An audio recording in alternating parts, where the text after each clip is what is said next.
Al-Muhsi barcha narsaning hisobini oluvchi zot.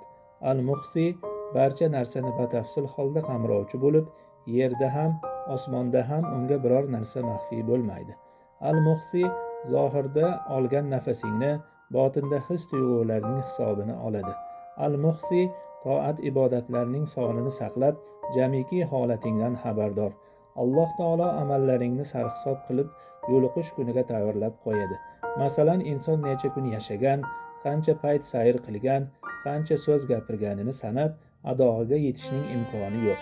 Lekin Alloh taolo barcha amallaringni nozik jihati, tafsiloti, munosabati, turtki bo'lgan sababi va maqsadini biladi.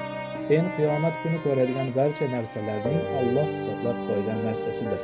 Al-Muhsi ishlarning nozik jihatini hisobga oluvchi, sirlarini biluvchi, zohirini ko'ruvchi va botinidan xabardor zot.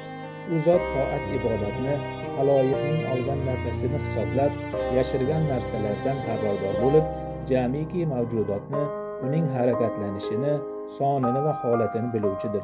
Agar inson har bir harakati, olgan nafasi, amali, qalbda yashirgan niyati va maqsadlarini Alloh taolo hisoblab turibdi deb ishonsa, uning Alloh bilan bo'ladigan aloqasi yaxshi tomonga o'zgaradi.